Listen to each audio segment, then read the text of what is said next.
ملت اسلامی، السلام علیکم ورحمۃ اللہ وبرکاتہ۔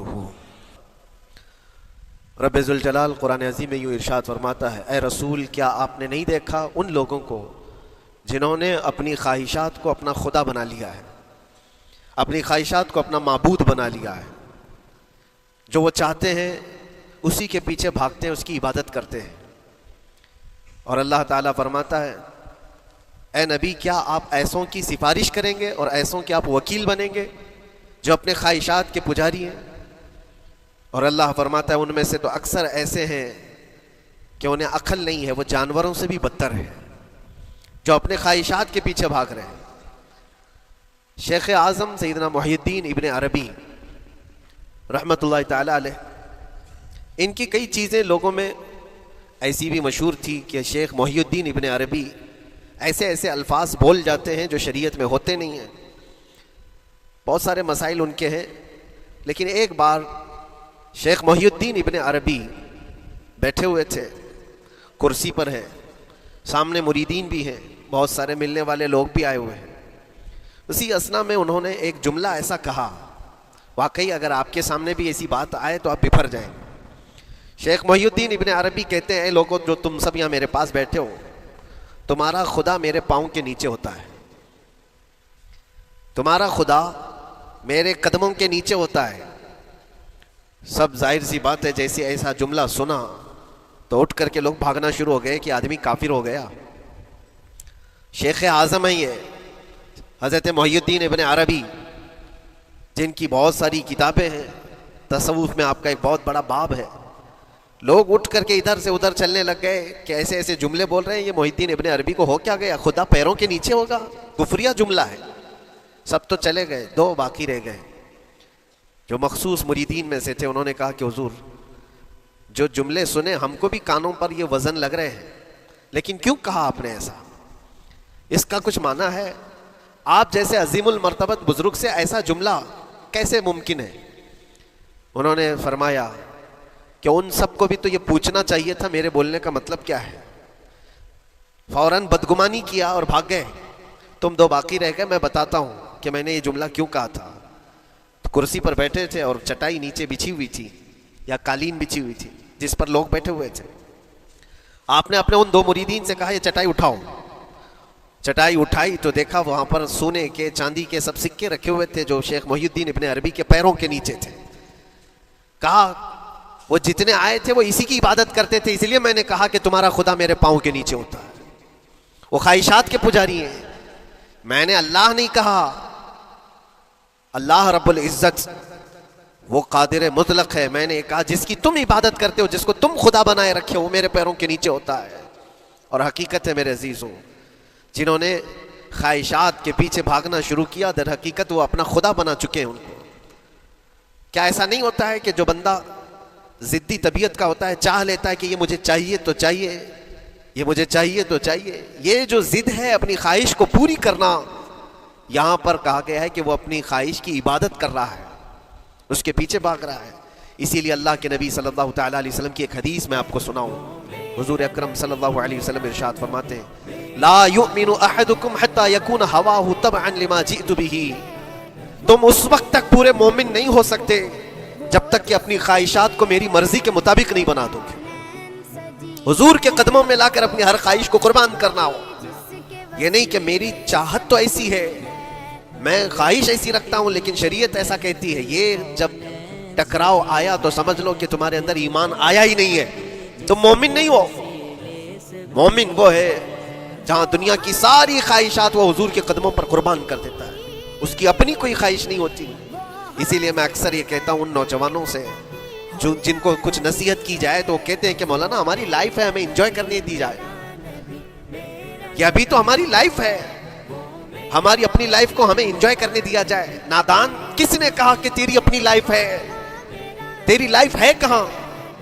زندگی یہ نہیں کسی کی کسی کے لیے، زندگی ہے نبی کی نبی کے لیے، اور نہ سمجھ مرتے ہیں زندگی کے لیے۔ ارے جینا مرنا ہے سب کچھ نبی کے لیے۔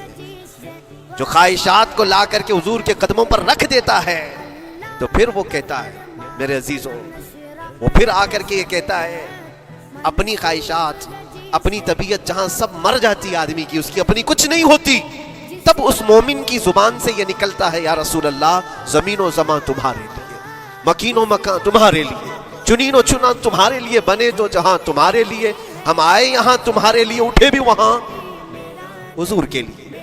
اس کا اپنا کچھ نہیں ہوتا، اپنی خواہش ہوگی تو میں کرتا رہے گا، اور جتنی خواہشات کے پیچھے بھاگتا رہے گا دنیا اس کا پیچھا کبھی نہیں چھوڑتی، اور نہ ہی دنیا اس کو کبھی سیراب ہونے دے گی، کبھی پیٹ بھرنے دے گی ہی نہیں، وہ بھوکا ہی رہے گا، وہ پیاسا ہی رہے گا جو دنیا کے پیچھے بھاگتا ہے۔ ایک مرتبہ سیدنا عبداللہ ابن مسعود رضی اللہ تعالیٰ عنہ غمگین بیٹھے ہوئے تھے، کسی بات کا غم ہوگا، نبی پاک صلی اللہ تعالیٰ علیہ وسلم کا گزر ہو رہا تھا، آپ نے دیکھا، حضرت عبداللہ ابن مسعود سے پوچھا کہ غم کیوں ہے، تو آپ خاموش رہے، تو اللہ کے نبی صلی اللہ علیہ وسلم نے ایک جملہ فرمایا جو آج ہم سب کے لیے سبق ہے میرے عزیزوں، فرماتے ہیں لا تکثر ہمک ما یقدر یکن، اپنے غم کو زیادہ مت بڑھا، جتنا لکھا ہے اتنا مل کے رہے گا، وما ترزق یأتک، جتنا اللہ نے رزق لکھا ہے وہ آ کر رہے گا، وہ تیرے پاس آ جائے گا۔ غم کب بڑھتے ہیں انسانوں کے؟ ہمارے اندر جو ٹینشن جس کو آپ کہہ رہے ہو، فرسٹریشن کہہ رہے ہو، یہ سب چیزیں انسان کی زندگی میں کب آتی ہیں؟ جب یہ اپنی لو اور اپنی خواہشات دنیا سے لگاتا ہے، خالق سے اگر لگاتا ہے تو پھر اس کے غم نہیں بڑھتے، بلکہ غموں کا مداوا ہے۔ اسی لیے بزرگوں نے فرمایا کہ اگر ٹینشن فری جینا چاہتے ہو تو انسانوں سے امیدیں کم کر لو، اللہ کی ذات سے یقین بڑھا لو، اس کی ذات سے یقین بڑھاؤ۔ ہم نے دیکھا ہے اپنی زندگی میں جس سے ہم ملتے رہے، جس سے کچھ خواہشیں رکھتے رہے یا جس کے متعلق کچھ امیدیں وابستہ کر رکھی، یہاں امیدیں ٹوٹ جاتی ہیں، پھر انسان کا غم بڑھتا ہے، انسان مغموم ہو جاتا ہے۔ اللہ کی ذات سے جو وابستہ ہوا اور وہاں جو آس لگایا، وہ ہر دن بشاشت کے ساتھ جیتا ہے، یقین کے ساتھ جیتا ہے۔ اسی لیے میرے عزیزوں، یہاں جس نے بھی اپنے خواہشات کو دنیا کے ساتھ لگایا ہے اسے کم کرنا ہے۔ لا تکثر ہمک ما یقدر یکن، اللہ کے نبی فرماتے ہیں اپنے غموں کو زیادہ مت کر، جتنا لکھا ہے اتنا تجھے مل کر رہے گا۔ اس دار فانی میں، اس عمل کی دنیا میں ہم نے اپنے بہت ساری چیزیں پھیلا رکھی ہیں۔ ایک چیز میں آپ کو بتاؤں کہ کبھی کبھار میں دیکھتا ہوں موبائل کو، اب سب کے ہاتھوں میں موبائل ہے، اور کبھی کبھار یہ اسٹک بھی ہوتا ہے، اچھی اچھی کمپنیوں کے موبائل بھی اسٹک ہو جاتے ہیں، یا تو کبھی بہت زیادہ بیٹری گرم ہو جاتی ہے اور موبائل بھی گرم ہونے لگتا ہے۔ پھر اس کا حل کیا ہے؟ ایکسپرٹ سے پوچھتے ہیں موبائل کبھی ہینگ ہو رہا ہے یا کبھی بہت بیٹری گرم ہو رہی ہے، اس کے ریزن کیا ہیں؟ تو وہ ایکسپرٹ یہی بتاتے ہیں کہ اس کے اوپر اوور لوڈ ہو سکتا ہے، بہت زیادہ اس میں ڈیٹا جمع ہو چکا ہے اور پھر بیک گراؤنڈ میں ایکٹیو ہے بہت زیادہ، جس کی وجہ سے بیٹری ہارمفل ہے، بہت زیادہ گرم ہو جاتی ہے، یا تو پھر ایک ساتھ کئی چیزیں اس کے اندر ڈال دی جاتی ہیں تو اس کا پروسیس کم ہو جاتا ہے، اسٹک ہو جاتی ہے۔ یہ تو موبائل ہے جو تمہیں سکھا رہا ہے۔ یہی چیز ہے دنیا کے ہمارے اس لائف میں، ہماری زندگی میں بہت زیادہ چیزیں اگر دماغ میں آ جاتی ہیں تو پھر دماغ گرم بھی ہو جاتا ہے اور اسٹک بھی ہوتا ہے، ہر چیز سوچنے سے بھی آری ہو جاتا ہے، صحیح طریقے کے فیصلے نہیں لے پاتا۔ اچھا نقصان کیا ہے اس کا؟ سیم ہم نے موبائل ایکسپرٹ سے بھی پوچھا، جب موبائل بہت زیادہ گرم ہونے لگے یا اسٹک ہونے لگے تو اس کو کیا کرنا چاہیے؟ تو ایکسپرٹس بتاتے ہیں کہ اس کے ریڈیشن بہت زیادہ ہوتے ہیں اس وقت، اور یہ نقصان پہنچا سکتا ہے، جو استعمال کر رہا ہے اس کے دماغ پر بھی اثر کرے گا، آس پاس کے لوگوں پر بھی اثر کرے گا۔ ایک موبائل کے اوپر اگر زیادہ لوڈ آ جائے تو اس کے ریڈیشن آس پاس سب کو خراب کرتے ہیں۔ یہی حال انسان کی زندگی کا ہے، تمہارے دماغ کے اوپر اگر غم زیادہ بیٹھ گئے اور بہت زیادہ دماغ حاوی ہو گیا تو خود کا تو نقصان کرو گی ہی، آس پاس جتنے ہیں سب کا نقصان کرو گے۔ تمہاری وجہ سے تمہارے ماں باپ بھی پریشان، تمہاری اولاد، تمہارے بیوی بچے سب اس پہ ان سب چیزوں میں ملوث ہو جاتے ہیں۔ اب اس کا علاج کیا ہے؟ کہا گیا موبائل کو آف کر دو، ڈیٹا کم کر دو، اس کے اندر سے کچھ چیزیں ڈیلیٹ کر دو، پھر یہ اپنے نارمل حالت میں آ جائے گا۔ سیم آپ کے لیے بھی ہے، دماغ میں دنیا کے بہت سارے فطور بھرے ہو تو تھوڑی چیزیں ڈیلیٹ کر دو، تھوڑے دنوں کے لیے اپنی اس ایکٹیو لائف کو روک دو اور آ جاؤ اللہ کی بارگاہ میں اور آنکھ بند کر کے اس کی طرف لو لگاؤ، اس لیے کہ ہماری بیٹری جو چارج ہوگی وہ خالق کائنات سے ہی ہوگی، بنانے والا ہی بہتر جانتا ہے اس کی زندگی کس چیز سے چلتی ہے۔ اور اسی لیے کہا ہے، امام غزالی رحمۃ اللہ تعالیٰ علیہ فرماتے ہیں، جو بندہ اللہ کے ذکر سے کئی دن تک غافل ہوتا ہے تو مردہ لاش ہے جو چل رہا ہے، بازاروں میں جو چل پھر رہا ہے ذکر الہی نہیں کرتا تو اس کی روح ختم ہونے کے قریب آئی ہے، یہ زندہ لاش ہے۔ یہاں زمانے ہو گئے، مہینوں بیت گئے، برسوں ہو جاتے ہیں، کتنے دن ایسے ہیں آپ نے اللہ کے ذکر کے لیے الگ سے وقت نکالا ہو؟ کہاں ہے وقت؟ نماز بھی ایسے پڑھ کر کے بھاگ جاتے ہیں جیسے لگتا ہے کہ کوئی چیز ہمارے اوپر سوار تھی، جلدی سے ہٹا دی اور بھاگ گیا۔ نہیں میرے عزیزوں، ہماری روح جب بیمار ہوتی ہے، ہماری روح کو جب بھوک لگتی ہے تو اللہ کے ذکر سے اس کا علاج بھی ہوتا ہے اور اس کو رزق بھی ملتا ہے، لیکن ہم رزق دیتے ہی نہیں۔ کبھی آپ نے دیکھا ہماری باڈی کو، صبح ناشتہ نہ کرو، دوپہر میں کھانا نہ کھاؤ تو شام تک ہمارا جسم ہچکولے لینے لگتا ہے، چکر آنے لگ جاتے ہیں۔ کیوں؟ جسم 2 وقت کے کھانے کو چھوڑنا برداشت نہیں کر پاتا، کمزوری آ جاتی ہے، جسم کو بھوک لگتی ہے، ہمیں کھانا دینا اسے ضروری ہے۔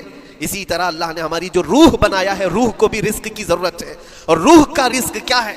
روح کا کھانا پینا کیا ہے؟ کاجو بادام میوے پستے کھا کر کے روح کو طاقتور نہیں بنا سکتے۔ فرمایا گیا روح کی غذا اللہ کا ذکر ہے، جب بندہ اللہ کا ذکر کرتا ہے تو اس کی روح کو طاقت ملتی ہے اور روح کمزور نہیں رہتی، طاقتور بن جاتی ہے۔ عزیزان گرامی وقار، پھر میں خلاصتاً یہ بات کہوں گا کہ ہم نے دنیا میں اتنی ساری چیزیں پھیلا لی ہیں، اتنے سارے، جس کی وجہ سے غموں کا بوجھ ہمارے دماغ پر طاری ہے، اور ایک وقت وہ آئے گا جب ساری چیزیں چھوڑ کر کے فوراً بھاگنا پڑے گا، نکلنا پڑے گا۔ کچھ لوگوں کے متعلق کہا گیا ہے کہ روح نکلنے کے وقت اس کو بہت تکلیف ہوتی ہے، سب کے لیے نہیں۔ کچھ ایسے لوگ ہیں جن کے روح نکلنے کے وقت درد زیادہ ہوتا ہے، تکلیف زیادہ ہوتی ہے مرنے کے وقت۔ پوچھا گیا کیوں؟ کہا کہ یہ روح جو ہے اس کی ساری بنائی ہوئی چیزوں میں اٹکی ہوئی ہے، اس کی اولاد میں بھی ہے، اس کے مال میں بھی لگی ہوئی ہے، اس کے گھر میں بھی لگی ہوئی ہے، اس کے جائیداد میں بھی لگی ہوئی ہے۔ روح جب نکل رہی ہوتی ہے ان سب چیزوں سے بھی نکل رہی ہے، جہاں جہاں اس کی خواہشات لگی ہوئی تھی سب جگہ سے کھینچا جا رہا ہے، تو درد بڑھتا چلا جاتا ہے، تکلیف بڑھتی چلی جاتی ہے، اور پھر وہ جب دیکھ رہا ہوتا ہے خالی ہاتھ جا رہا ہو، تکلیف زیادہ ہوتی ہے۔ اسی لیے میرے عزیز اللہ کے نبی صلی اللہ تعالیٰ علیہ وسلم کا جب آخری وقت آیا، آپ کے وصال کا وقت آیا، حضور نے اپنی بیویوں کو بلایا، ازواج مطہرات کو بلایا اور پوچھا کہ کس کے پاس کتنا سونا ہے، کتنا زیور ہے۔ ازواج مطہرات نے کہا میرے پاس اتنا ہے، ان کے پاس اتنا ہے، سب نے اپنے چاندی سونے کے زیورات لا کر پیش کر دیا۔ حضور پاک صلی اللہ علیہ وسلم نے فرمایا اے میری بیویوں، اے میری ازواج، اگر تم چاہو تو یہ سب اللہ کی راہ میں خیرات کر دو، اللہ کی راہ میں اس کو وقف کر دو، خیرات کر دو۔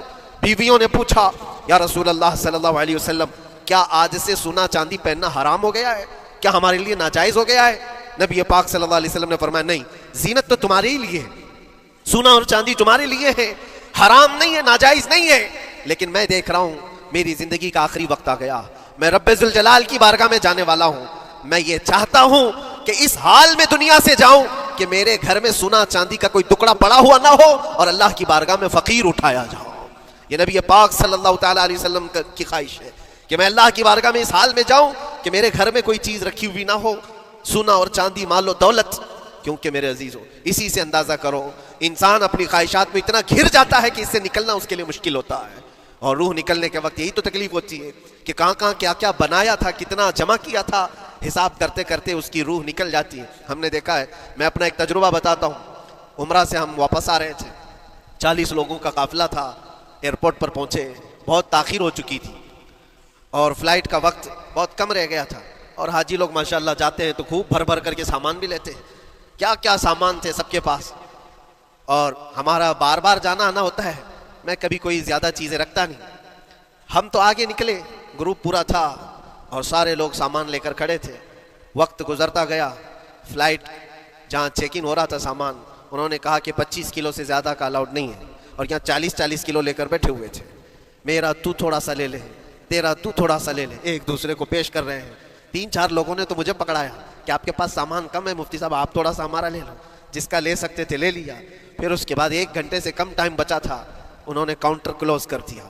میں نے دیکھا 20 سے 25 حاجی ایسے ہیں جن کا سامان بکھرا ہوا ہے، اور کیا لے جا سکتے ہیں ہاتھ میں، وہ بھی 7 کلو 8 کلو اتنا ہی تھا۔